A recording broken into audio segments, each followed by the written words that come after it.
Today I'm taking the Navajo on a 1,000-mile flight due north from Pit Meadows into Whitehorse. Now the flight takes us out over the fertile agricultural reserve of the Lower Mainland and then up the coast. We'll be taking the plane over the Inside Passage and the protected waters of the Johnstone Strait, which lie between Vancouver Island and the mainland coast. Towards the top end of Vancouver Island in the summer months, it's very common to encounter low-lying cloud and fog. This is what happens when the cold Pacific Ocean butts up against the island. Flying up the coast, the inland waters turn into an azure color from the glacier waters that flow from the high mountain summer runoffs. Now, this is rugged country formed in the collision of the Pacific Plate and the North American Plate. As we continue north, we have some rugged coastal mountains to clear before we enter the raw, distinctive landscape of the Yukon. The flight will take 5 hours, and it's pretty much at the maximum range of a light twin.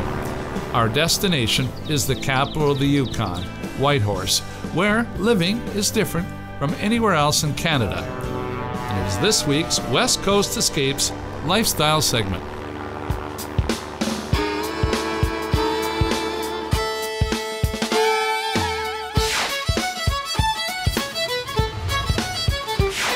Way up north of the 60th parallel is a town steeped in history and surrounded by rugged beauty.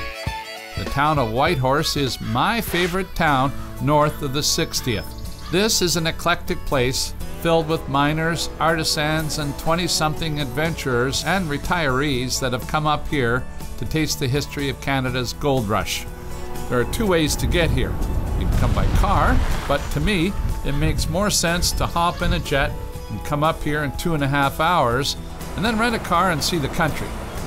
There are two carriers that'll fly you here, the Legacy National Airline or the Yukon-based Air North. The choice is yours.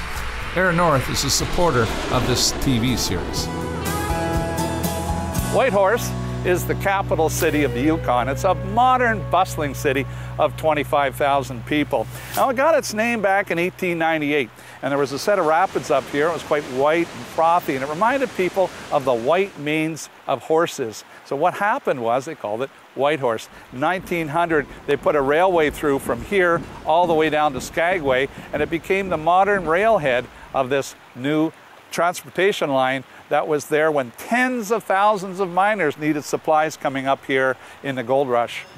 Now, while native peoples have used this site at the Whitehorse Rapids for thousands of years, it wasn't until the discovery of gold and the development of a railroad that a town was established. Copper and silver are also discovered in the Yukon in the late 19th century, bringing prospectors of all sorts to the region.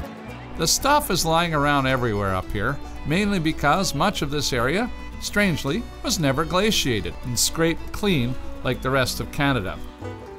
Whitehorse's location at the south end of the navigable part of the river made the city a hub for mining businesses sending their ore to the coast.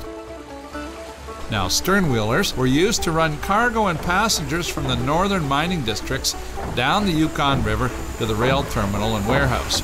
The trip wasn't easy, but it still beat carrying your worldly goods on your back.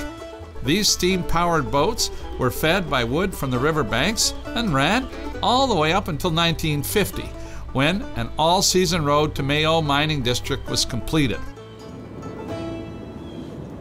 Mining is still an important activity in the Yukon, but today, Whitehorse is also a major center for government, trade, and tourism. The city appeals to people looking for a base to explore the surrounding rugged wilderness. Now, while Whitehorse has the amenities of a normal metropolis, a few minutes' drive outside the town gets visitors into truly wild territory. The vast landscape is home to bears and moose and deer, but also gorgeous flora like the fireweed.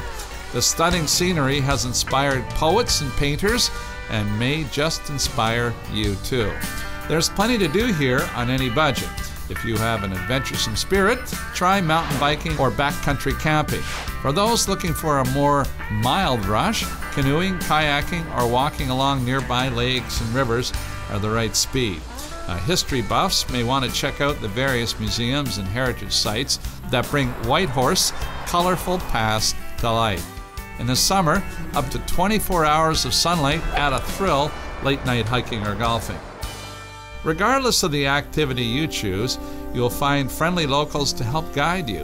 Life in the north can be tough, and a strong sense of community helps people survive the long winters and harsh weather. Residents are rewarded, however, with thousands of kilometers of wilderness in their backyards. Travelers willing to make the journey to Whitehorse can share in these rewards up in the land of the midnight sun.